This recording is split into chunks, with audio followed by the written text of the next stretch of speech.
Hello everyone, and welcome back to Stagclan. Today is a very special episode. Why, you may ask? Why is today different? Well, today there are a lot of trouble with the rogues that Finn is part of. And isn't there always struggle with the rogues that Finn is part of? Well, today, you guys, it is a lot extra, which you guys will see in the end of the episode. But until then, I have a little sneak peek for you guys. Someone went ahead and got themselves into the Dark Forest. Finn is now dead. And she is angry. But it is not Finn who's the trouble with the rogues anymore. And I am very excited for you everyone to see who and what and why Rogue Clan is so much trouble. But I digress, that is for later in the video. For now, we are just going along as if nothing has happened. That will say, Bramblepaw is going off and he needs one warrior to go with him. That will be Quillwhisker today. And they're gonna go off on patrol. And it seems like he's bossing her around quite a lot. Bramblepaw and Quillwhisker just can't see eye to eye, and they end up getting nothing done, much to each cat's frustration. That is unfortunate, but it's expected. Quillwhisker is actually the one who basically always leads Bramblepaw. And Nightpaw, you have a claw wound. I must admit, I don't remember Nightpaw. I have no clue who he is. I don't know who he is. It says we found him. I mean, I remember naming him, but I don't remember finding him. I don't know. Speaking of Food Cry, let's have him lead today's border patrol. Cherry Freckle, Willow Branch, and Stagstar. Which means Stagstar is leading the patrol. But this is the first time in a long time we actually have 4 cats just confidently going on a border patrol. And it seems like they're having quite the enjoyable time. Wolfleap and Mallowfluff are gonna go hunting. They come across a vole, but it seems like they didn't get it. That is unfortunate. Our elders, what are they up to? Sootpatch is giving advice to Jade Speckle, who saw a two-legged kid playing with a dog. Interesting. Is anyone... Okay, Sagstar, you're playing a prank on your deputy? That's great. Wolfleap wonders how Willow Branch is doing. Okay. Mallowfluff is whining. Okay. That's a little bit, you know, not very... It doesn't look too good for you, Mallowfluff. It's a little bit unattractive, is what I meant to say. And J-Tuft wants to critique him for it. Willow Branch is sparring with some clanmates. Hootcry is chattering at the birds in the trees above. And Quillwhisker had a nightmare.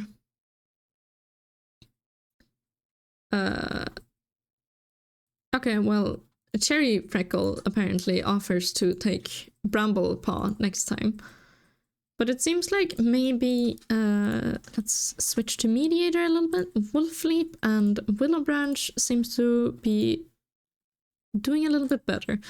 Willow Branch still has some resentment towards him, though. But oh well, let's skip a moon, see what happens. We don't have enough medicine cats. No, that's fair. Willow Branch has gotten heat exhaustion. Quillwhisker went missing for a few days, okay. But she seems fine. J-Tuft will always feel the grief, but some time has softened it at least a little. And apparently a fire rages through the forest. J-Tuft manages to escape, though not unscathed by the experience. That's interesting. I'm gonna take it as not literally through the forest, although he's stuck in camp. The medicine cat apprentice, I'm assuming bush something? Bush shade? Brush shade? Brush shade, I think it is. From Viper Clan comes asking for herbs. They refuse to say why their clan needs them, and your clan decides not to share their precious few mallow. Okay, so I'm gonna write that down in my little notes. Viper begs for herbs. So that's interesting. But apparently they didn't get any. Now then, Bramblepaw, Cherry Freckle has said she really wants to come with, and she does. They feel a presence, and everyone sits and talks to the cat. So let's see, Cherry Freckle. Oh, yeah, okay, yeah, no, you're that kitten. Yeah, her entire family's dead, so, you know, that makes sense. Quill Whisker, you're gonna go on a patrol with Mallowfluff, Hoot Cry. But I think it's just, well, maybe Wolfleap as well. They meet their allies, Viper Clan. Your patrol stops to talk with the other clans, but Hoot Cry is quick to begin taunting them, poking fun at the other clan. When the two patrols part ways, tails are whipping and voices border on a hiss. Hoot Cry. Hoot Cry, really? We had good what's it called, relations with them, but oh well. Stagstar is about to pounce on their prey when the raven lifts its head and squawks to the trees. Cat, cat! Instantly, an entire unkindness of ravens begin to dive bomb Stagstar, who, tail fluffed with fear, is forced to sprint back to camp, preyless and followed by a mob of angry birds. Embarrassing. Yeah, that is pretty embarrassing. I must admit. Oh, and now the mallow that Viper Clan wanted went bad anyways. So they might as well have given it. Cherry Freckle is feeling better from a bee sting, and Nightpaw's wound has healed well. Oh, that's wonderful. Look at you. You're so beautiful, Nightpaw. Oh gosh, and Bramblepaw is looking really good now. He's grown. Although he's not quite there in training experience. So, Mallowfluff, today is your turn. And they also go into a presence, but nothing happens from it. Hoot Cry, you need to take Nightpaw on a training patrol. And now is the time where Wolfleap, Stagstar, and Cherry Freckle are gonna go on a border patrol alone. Well, it's not alone, but you know. Oh. So you guys actually got a little bit of a tease here. Stagstar sees two kids from Badger Clan playing close to the border. We're gonna just not proceed here. They should keep a better eye on their kids. And Quill Whisker, you're gonna go hunting. There we go. And let's skip another moon. What? What just happened? Oh, okay. Oh, goodness. Okay. Okay, so Stagclan has no deputy. And we don't have enough healthy medicine cats, but you know, we're working on it. J-Tuft's burn has healed. Willowbranch managed to recover from her heat exhaustion. Wolfleap wishes to join the elders. The clan honors them and all the service Wolfleap has given to them. Okay, so Wolfleap is now an elder. So I guess Willowbranch, she has had an apprentice, and her and Stagstar, I think, are on good terms. Somewhat. He doesn't really like her, but a little bit at least. I don't know who else. Maybe Cherry Freckle? Mallow Fluff has never had an apprentice. Neither has Jay Tuft. Willowbranch has. Woodcry has one. Quillwhisker has actually also had. And she's really... You know what? Quillwhisker has really stepped up to the plate lately. And she's ambitious.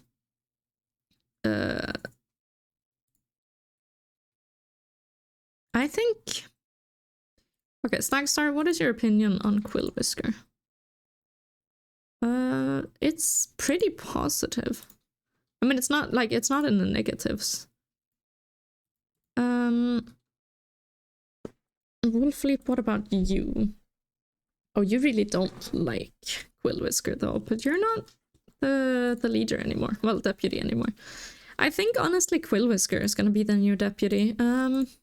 Willowbranch would also be a really good choice. But I mean, she's currently wondering if kitty pet life would really be so bad. And it seems like her and Bramblepaw are going out on a patrol again. So yeah, I think Stagstar, I think you are going to promote Quillwhisker to be your deputy. Boom, there we go. And her and Bramblepaw are gonna go out to ViperClan and see if they can get some training done for Bramblepaw. Leaves were turning red and fell slowly onto the ground below. Quillwhisker fluffed off her fur against the growing chill and couldn't help but turn and look at the young cat next to her. Bramblepaw had lost so much at a young age. His parents were refusing to talk to each other and brought tension to the entire camp. Meanwhile, their kid had lost his sister just before becoming an apprentice. Bramblepaw loved his sister, Moonkit, and had decided to take on the role as a medicine cat in her stead. Quillwhisker admired the young Tom for his devotion to his sister, as well as the clan, and the way he didn't seem to get him down. She had volunteered to escort Bramblepaw to ViperClan more than she thought she would. There was just something about him that quelled her feelings of rage and stopped her claws from twitching at the thought of the badgers who had killed her mother. I can see you staring, you know. Bramblepaw's voice broke the silence. And at first, Quillwhisker turned her head in embarrassment, only for Bramblepaw to purr with amusement. What's on your mind, oh great deputy? It was odd for her to hear someone address her as deputy. She had thought of gaining more power in the clan, but it wasn't something she had ever imagined would happen, and not at such a young age. I was wondering, she hesitated, thinking of how to ask her question. How come, with everything that has happened, you still seem to keep your head high? Quillwhisker glanced over at the apprentice. When her own family had died, she could think of nothing but revenge. But Bramblepaw's eyes looked calm and collected, and for the first time, Quillwhisker saw him not as a kitten, but as a medicine cat. He looked at the ground for a moment before answering. Because I know that Moonkit isn't gone. She lives in Stagclan now, and one day I'll see her again. His eyes glittered, and a warm smile filled his face. Quillwhisker realized that he had seen things that she could not even imagine, and as she glanced into the sky, she wondered, will I ever see my family again? A scent suddenly touched Quillwhisker's nose, and she froze, signaling for Bramblepaw to stop in his tracks. Before them were 3 unfamiliar cats. All of them looked fierce. Quillwhisker felt her fur shiver all the way through her body as she saw the look one of them gave. It filled her heart with dread. Her hackles rose as she made herself twice her own size and spat at the strangers. "Get off our territory! Strangers aren't welcome here." The pale she-cat smiled and took one long, slow paw over her ear as she purred with laughter. "I can't believe I finally get to see the great Stagclan cats, all by myself. Although I thought you would be more, I don't know. I mean, there's one hot-headed cat, and what, a kitten? Do you not have enough cats to send out on real patrols?" Quillwhisker felt her tail droop a bit, and her eyes widened. This cat was talking as if she knew clan life. But how? The she-cat put on a toothy grin as she saw Quillwhisker's shock. "I suppose there can't be too many of you left after we took so many of you." Behind her own, the two brown cats looked frustrated and impatient, like they wanted to leave, yet they stood tall, frozen in place. What are you?" Bramblepaw's voice was shaking, and you could hear it was thick with confusion. "Oh, I suppose you wouldn't know. The two of you didn't cover yourselves in badger dung for nothing." She looked at the brown cats behind her. "They don't even know it was you two who did it." The she-cat had her gaze locked at the Stagclan patrol, while the brown she-cat spun her head around, fur prickling along her spine. "Keep your mouth shut." But the pale she-cat didn't so much as flick an ear.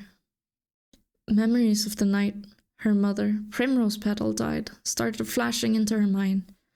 An ear-splitting screech had woken the warriors, but as soon as they were out of their dens, it was already quiet in the camp. No one had heard the large badgers stomping around, and it shocked everyone. But that was because it hadn't been a badger attack. These cats had attacked the camp quietly in the middle of the night, careful not to wake anyone. Rage filled Quillwhisker's entire body. Her mother's scent filled her as she leaped at the small pale cat. Screeching filled the air as the brown cat tried to drag her off, and Bramblepaw yelled for help. Warm blood flowed down her face, filling her mouth with the taste of blood. She hadn't been in a battle before, as she was too young when her clan had attacked Stagclan, and the adrenaline took her by surprise. As soon as they walked back into camp, Kinktail, the brown she-cat who had been with her on patrol, ran towards the leader's den, a large smile on her face. The pale she-cat scoffed as she heard the leader's angry yowl call her from inside his den. Kinktail flicked her tail into the she-cat's face just before entering the den. Inside was a large old black and white Tom. His wheezing breath and raspy voice filled the stuffy den. "I told you, time and time again, not to mess with those stone-stubborn bee-brains. Is this how I raised you? To disobey my every command? The old Tom erupted into a flurry of raspy coughs, while the she-cat looked on, still as the ground beneath her. "I raised you better, Lightstrike. Imagine what your mother would think of you now." Lightstrike stood up, her hackles lifting as she spat at the old cat. "My mother is dead, gone with the wind, and I think it would benefit the entire clan if you could accept that and move on. Focus on the cats that are here." Her head lifted, and as she sat down once more, an icy look entered her eyes. Badgerstar simply grunted and turned away, seemingly being done with the conversation. Lightstrike sat still for a couple more heartbeats before hissing and stalking out of the den. All Badgerstar could do was sigh into his dirty bedding and stare at the wall. What has become of her? I wish you were here with me now, Finn.